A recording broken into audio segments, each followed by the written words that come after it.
She kissed her babies goodbye that morning. She buckled them in. She dropped them off at daycare. She waved at the door. And then she walked out into the world and was never seen alive again. No phone call. No goodbye. No warning. Just a mother of 4. Gone, like she never existed. By the time the people who loved her realized something was terribly wrong, the man responsible had already started covering his tracks. He had already deleted the messages. He had already watched from a distance. He had already gone to the neighbor's house to erase the one piece of footage that could put him at the scene. This is the story of Kayla Atwood, 32 years old. A woman who loved her children more than anything in this world. A woman who was funny and warm and full of life. And a woman who was hunted down and killed by a man who could not accept that she had chosen to walk away from him. Welcome to Dark Evidence Lab. My name is not important. The story is. And this one is going to stay with you. Right now, before we go any further, I want to ask you something. Where are you watching this from? And what time is it where you are right now? Drop it in the comments. We have people watching from all over the world at every hour of the day and night, and every single comment from this community means everything to this channel. So go ahead, type your location and your time right now. We will read every single one. Let's go back to the beginning. It is January the 2nd, 2024. A Wednesday morning in Pensacola, Florida. Pensacola police receive a call reporting that children have been left alone in a home on West Belmont Street. Officers are dispatched to carry out a routine welfare check. The kind of call they handle without a second thought. Routine. Ordinary. Unremarkable. When they arrive at the house, they knock. 2 boys answer the door. The older one is nearly 12 years old. His younger brother is 7. Both boys are safe. Both are calm. Both are fine. Their 2 youngest siblings, the babies, are already at their regular daycare. Nothing about this scene raises any serious alarm. The officers speak with the boys, check that everything is okay, and prepare to leave. And then a white pickup truck rolls slowly past the house. The older boy looks up. That's my mom. But the truck does not stop. It slows down. The driver looks over, and then it just keeps going. Keeps moving. Disappears around the bend without pulling in, without parking, without even so much as rolling down a window.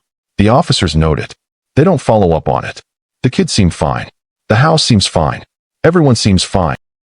What those officers did not know, what nobody had told them yet, was that the welfare check itself was a setup. It had not been called in by a concerned neighbor or a worried relative. It had been placed by a man named Mikhail Fountain, a man who had been dating Kayla Atwood for less than 3 weeks before she ended things. A man who was now using police and child services as tools to make her life difficult. And that white truck that rolled past the house without stopping? That was Mikhail too. He had been watching her house. He was keeping tabs on her. He was tracking her movements even after the relationship was over. And on that Wednesday morning, he was watching to see what she was doing and who she was with. Kayla had no idea. Now I need you to understand who Kayla Atwood was. Because this story does not begin with her death. It begins with her life. And the life she lived deserves to be told properly. Kayla was 32 years old.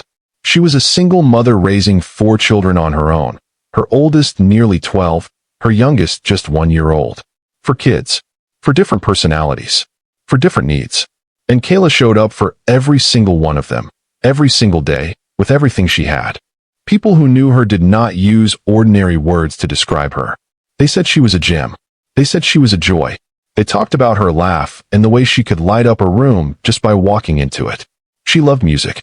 She could sing. She loved to dance. She spent time doing her hair, doing her makeup, filming little videos of herself and her children for social media. Not because she was chasing fame, but because she genuinely loved her life and the people in it and wanted to document it. She had a strong family around her. Her mother, Linda. Her sister, Lizzie. Her brother. Her sister-in-law, Teresa. These were not distant relatives. These were the people she called every day. The people her children called Grandma and Auntie. The people who would know within hours if something was wrong. And on the evening of January the 3rd, 2024, something was very, very wrong. Kayla had not come back to pick up her children from daycare. That alone tells you everything you need to know about what kind of mother she was. Because the people who ran that daycare, the people who knew her, her own family, none of them hesitated for even a moment. None of them thought she had simply forgotten. None of them assumed she was running late or had gotten distracted. They knew immediately. Kayla Atwood did not leave her babies waiting. That was not who she was. Her mother was called to come and collect the youngest two children. Her sister filed a missing persons report before the night was over. Family members began calling every contact in Kayla's phone. They went to her social media pages and found nothing. No posts, no stories, no responses to messages. Complete silence on every platform, from a woman who had posted video of herself and her kids playing outside on their bikes just days before. Her phone rang and rang and rang. Nobody picked up. Something had happened to Kayla Atwood, and the people who loved her were not going to sit still and wait for someone else to figure out what.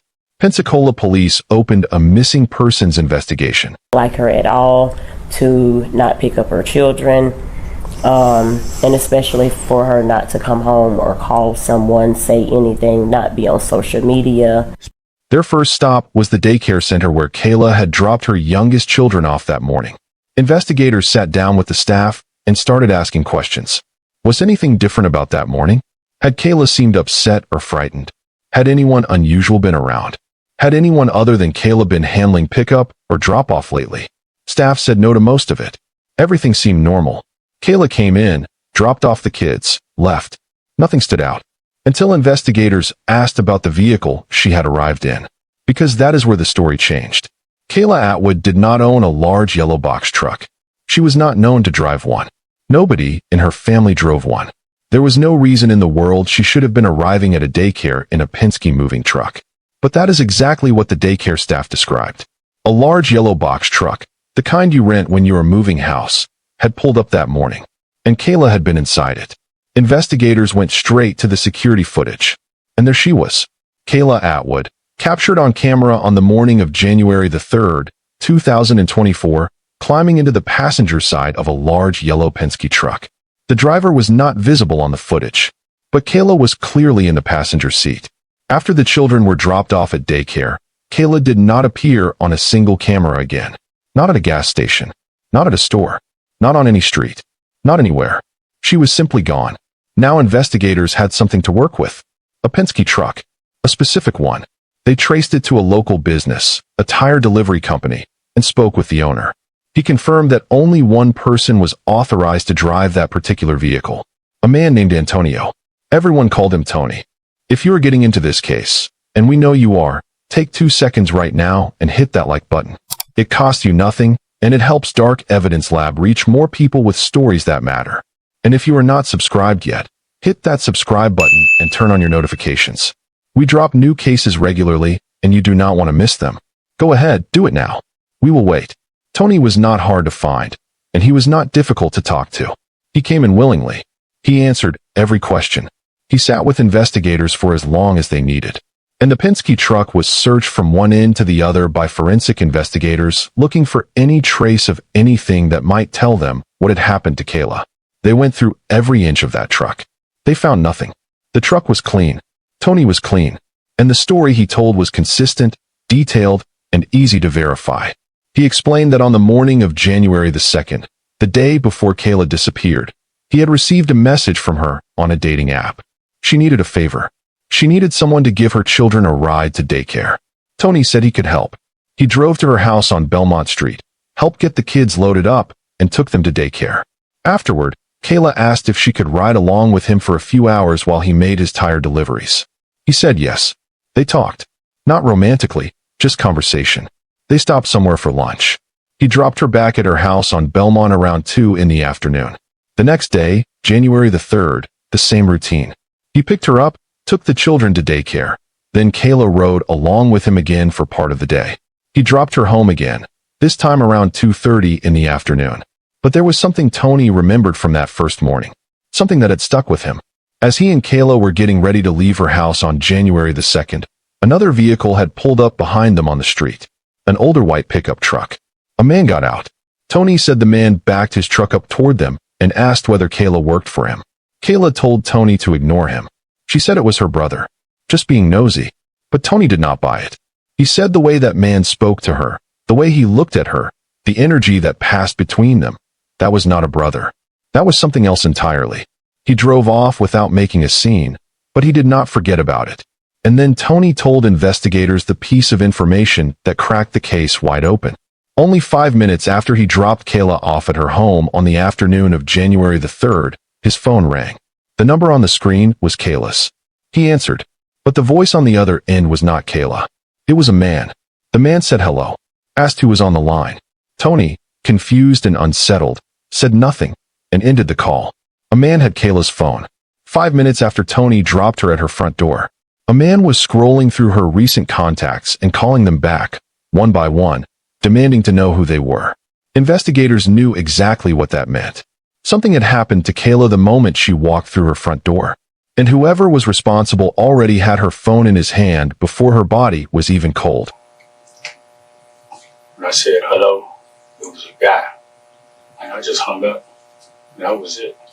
Did you hear anything? Did they say anything? Because see, I ain't know, I thought about that, the other guy. She was just like, go and put it on off. That was my brother. I'm like, the way he's asking me questions, it couldn't have been your brother. So if you dropped her off around 2:30, about what time do you think she called you? No, she didn't call. The phone had just called back.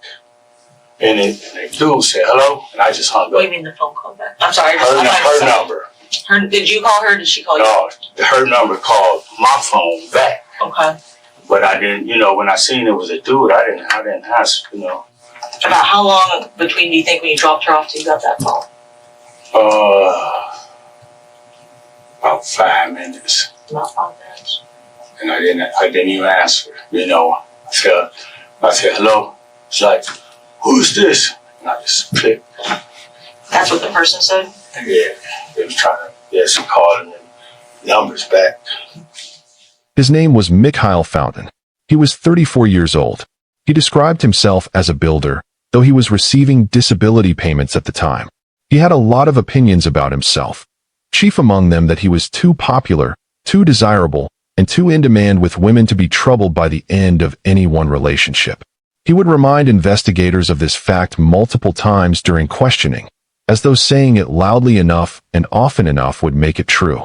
He and Kayla met on a dating app called Tagged on December the 11th, 2023.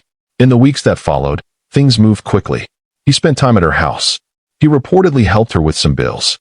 He was around her children. For Kayla, in those early weeks, it may have seemed like something real was forming. By December the 30th, less than 3 weeks after they met, Kayla had ended it. We do not know exactly what happened between them to bring things to that point. We do not know what was said or what she saw in him that made her want out. What we do know is that she made the decision to walk away. She was done. And for any reasonable person, that should have been the end of it. Mikhail Fountain was not a reasonable person. What happened next is what matters. Mikhail did not move on. He did not respect the end of the relationship. Instead, he started making phone calls to police, to child services, trying to manufacture problems for Kayla. The welfare check on January the 2nd was his doing. He wanted her in trouble. He wanted her rattled. He wanted her to feel like the world was closing in around her. And then when that did not produce the result he wanted, he started showing up. On January the 4th, one day after Kayla disappeared, one day before her family even officially reported her missing, Mikhail Fountain showed up at the door of Kayla's neighbor. The neighbor had security cameras pointed toward Kayla's house. Mikhail knew this. He knocked on the door and told her that Kayla had been kidnapped. Now pause on that for a moment. Kayla's own family had not used the word kidnapped. Kayla had not been reported missing yet. Nobody in her circle had framed her disappearance that way. And yet here was Mikhail Fountain, showing up at a neighbor's door before anyone else had even fully sounded the alarm, telling this woman that Kayla had been kidnapped. How did he know? How could he possibly have known? Unless he was the one who had done something to her. Investigators brought Mikhail in for questioning. He had an explanation for everything, of course. He said he had just been riding by on the morning of January the 2nd and happened to see Kayla getting into the Penske truck. He said she introduced Tony as her new man. He said he did not care. He had 33 women in his life and could not be expected to spend his energy worrying about just one. He claimed the last time he had any contact with Kayla was on January the 2nd. He offered to let detectives look through his phone. They took him up on that. And what they found on that phone made it clear that Mikhail Fountain had been lying from the moment he opened his mouth. The text message thread between him and Kayla, covering a 3.5-hour window on the afternoon of January the 3rd, the very day she disappeared, had been deleted. Not lost. Not accidentally erased. Manually deleted. Deliberately wiped. He had been in contact with Kayla on the day she vanished. He had lied about it. And then he had gotten rid of the evidence. Investigators also confirmed what the neighbor had told them. When Mikhail visited her home on January the 4th, he had not just looked at her security camera footage. He had accessed her phone and deleted multiple videos, including the footage that showed what happened at Kayla's house on the afternoon of January the 3rd. The only footage that would have shown his white truck parked outside her home. The only footage that could have proven he was there. On January the 9th, Mikhail Fountain was arrested on charges of tampering with evidence. But this was not over. There is one thing that liars forget about the modern world. Your phone knows where you have been. Not where you say you have been. Not the version of events you rehearsed on the way to the station. Not the story you told detectives while keeping a straight face. Your phone records every move you make, logs every cell tower it pings, and stores that data whether you like it or not. You can delete your messages. You can wipe your call history. But the phone company already has a copy. And investigators with a warrant will find it every time. Mikhail Fountain had deleted his text messages. He had accessed the neighbor's phone and wiped her security footage. He had done everything he could think of to scrub the evidence of what he had done on the afternoon of January the 3rd. But he could not delete the location data. He could not undo the signals his phone had sent to cell towers all across Pensacola. He could not unring those bells. Investigators pulled the location data from Kayla's phone and from Mikhail's device and laid it all out on a timeline. And when they lined those two records up side by side, the picture was impossible to argue with. Kayla's phone showed her arriving back at her home on Belmont Street at approximately 2:20 in the afternoon. That matched exactly what Tony had told them about when he dropped her off. A security camera from a nearby business confirmed it independently. 3 separate pieces of evidence, all pointing to the same time, the same place. Mikhail's white Ford Ranger arrived at her address at approximately 2:30 in the afternoon. 10 minutes. That is how long Kayla had been back inside her own home before he showed up. 5 minutes after his arrival, a call went out from Kayla's phone to Tony's number. It lasted only a few seconds, just long enough for a man's voice to demand to know who Tony was before Tony ended the call. Think carefully about what that call tells us. Kayla's phone was already in Mikhail's hands within minutes of his arrival at her front door. He was going through her recent contacts. He was tracking down every number she had called, demanding answers. That is not the behavior of a man who showed up to talk things through. That is the behavior of someone who had already taken control of the situation in the most permanent and irreversible way possible. After that call, Kayla's phone and Mikhail's phone began moving together, away from Belmont Street, north toward G Street, where Mikhail lived. At approximately 2:50 in the afternoon, Kayla's phone lost contact with every cell tower in the area. It went dark. Inside Mikhail's home, there was no direct physical evidence of what had happened. But the digital record told the story with devastating clarity. Kayla had gone to that house. She had never come out. With Mikhail in custody on the tampering charge, investigators moved fast. They pulled his full location history for the afternoon of January the 3rd. After his phone left the area of his home, it showed him traveling west, then redirecting north. At approximately 4:45 in the afternoon, it arrived near the area of South Crow Road and Mere Henry Road, a rural stretch of land with thick tree cover and very little traffic. His phone stayed in that area for approximately 15 minutes. Then it turned around and went back home. Investigators drove out to South Crow Road.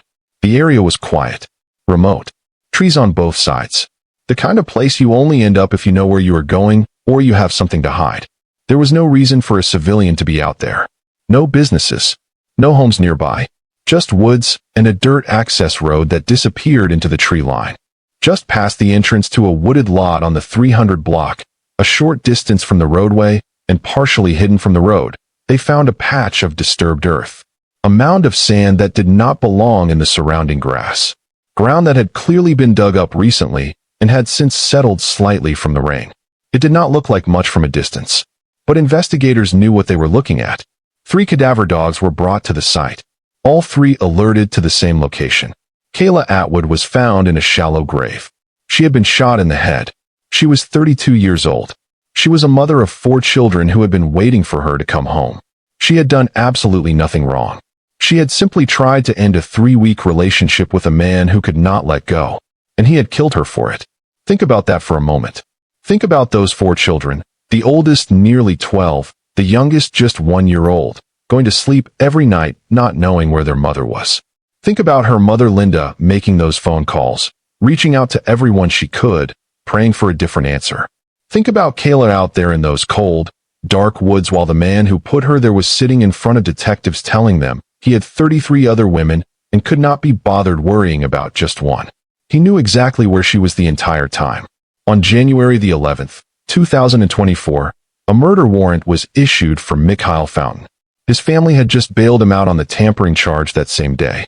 They were pulling back into the driveway of his mother's house. They had literally just arrived home from the jail when Pensacola police surrounded the property to make the arrest. Officers watched the family walk inside. They knew Mikhail was with them. What happened next was ugly. Mikhail's stepfather stood in the doorway and refused to let officers in. He demanded to see a warrant. He argued. He blocked the entrance with his body. Mikhail's mother was inside doing the same, trying to keep officers out, physically placing herself between the police and her son. Officers eventually forced entry into the home. Mikhail's stepfather was placed under arrest for battery on a law enforcement officer. In the chaos that followed, his mother continued to resist and was arrested on a misdemeanor resisting charge. The rest of the family was trying to protect a man who had shot a young mother and buried her in the woods. And even after officers told them what he had done, even after they said the words out loud, the resistance did not stop immediately. And Mikhail Fountain? He was found in a back bedroom, crouched down in a closet, with clothing piled in front of him, trying to hide. The man who had told investigators he had nothing to hide. The man who had offered to hand over his phone. The man who had sat across from detectives and told them he had 33 women and could not be bothered worrying about one. He was hiding in a closet under a pile of laundry. Officers pulled him out, put him in handcuffs, and walked him outside. His brother Michael arrived at the scene as Mikhail was being taken away. An officer pulled him aside and told him what was happening. "Your brother is under arrest for murder. We found her."